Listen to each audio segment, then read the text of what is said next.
Violent attacks, uncontrolled militias, and constant fear are now the reality of day-to-day life of every person in Haiti.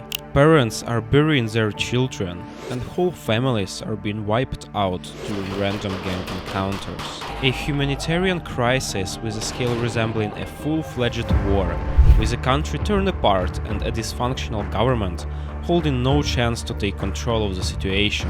Since the assassination of President Jovenel Moïse in 2021, Haiti has been spiraling downward into darkness, with gang leaders emerging as the main centers of power, replacing their political masters.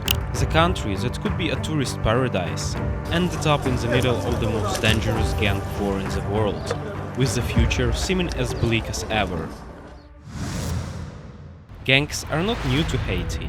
In fact, armed militias have been part of Haiti's political power game shortly after it regained its independence following the occupation by the United States in 1934. The lack of properly established judiciary and military allowed politicians at the time to resort to another strategy: arming civilians and paying for their loyalty. The first to consolidate power in such a fashion was President François Duvalier. After violently suppressing all the opposition, he managed to remain in power as a dictator all the way until his death in 1971, when he was replaced by his own son, Jean-Claude Duvalier.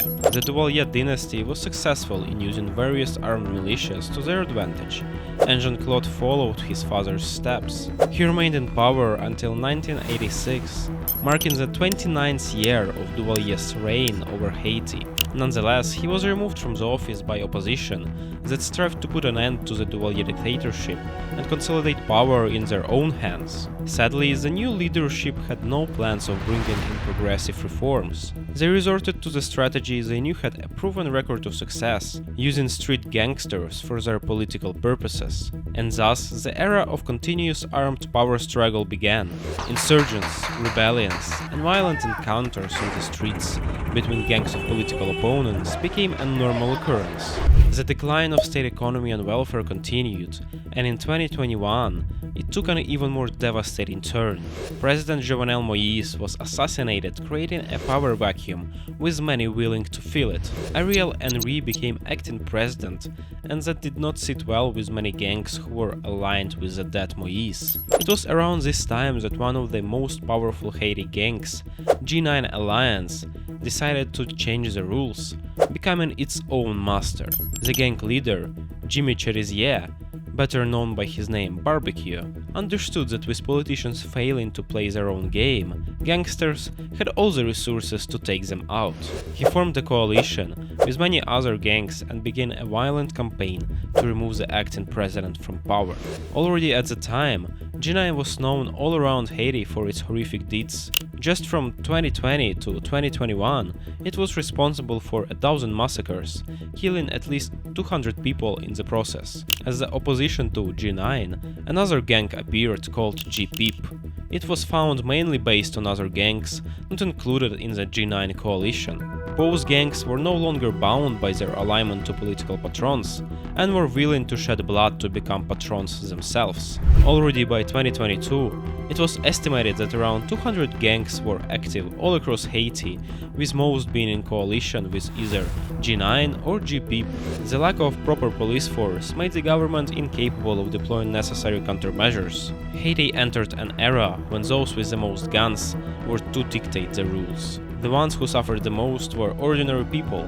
Civilians in the cities that just wanted to live a peaceful life with their families were caught in the crossfire between power-hungry armed groups. Back in 2018, during one of the protests in the slum of La Saline against both the government and gang violence, in an attempt to suppress the protesters, around 71 people were killed and 11 women were raped.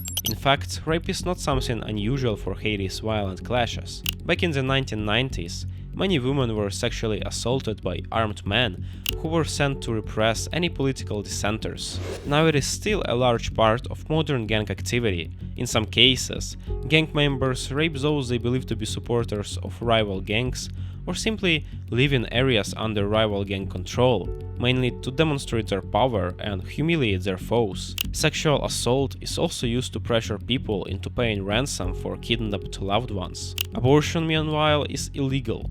One of the founders of feminist groups aimed at helping women in Haiti, Natalie Wilgrain, said a busy month once meant helping 30 women. Now that number has climbed to 120, most of them rape victims. In the meantime, many are fleeing the failing country and seeking asylum abroad. As of now, more than 105,000 Haitians have been reported at the United States southern border. The number is already double the previous year's total. For the ones that stayed, the inability of government to stop the violence led people to come to the only possible conclusion, that it is now up to them to ensure their own safety. Numerous civilian vigilante groups began to appear all across the country. Their goal was simple: to hunt down and eliminate any gang members that they could find. As part of the movement, people were gathering in the capital, distributing machetes, and going on the vengeful hunts against gangsters responsible for bringing the country to its knees. Some lynchings were severe, with as many as 150 being killed just in April last year. Nonetheless, the progression of gangs was not stopped, and already by March 2023, up to 90% of the capital was fully controlled by the gangsters. The violence continued, and the situation became even worse.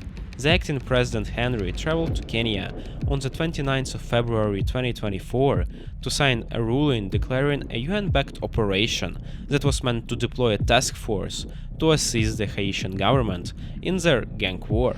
The gangsters were outraged.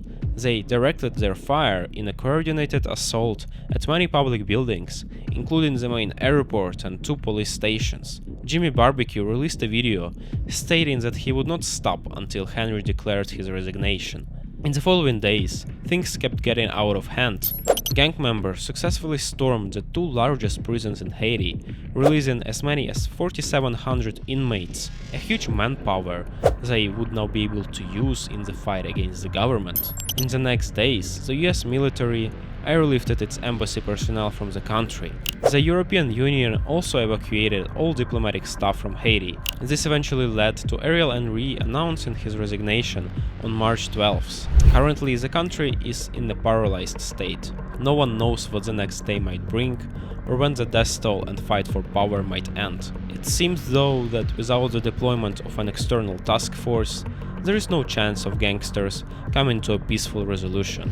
With the resignation of Henry, it is also unclear what will happen to the UN-backed plan and whether anyone will intervene to prevent the collapse of the country.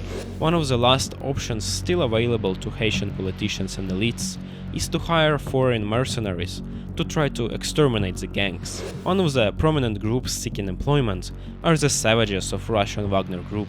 But this is a scenario that would only drown the nation in more blood.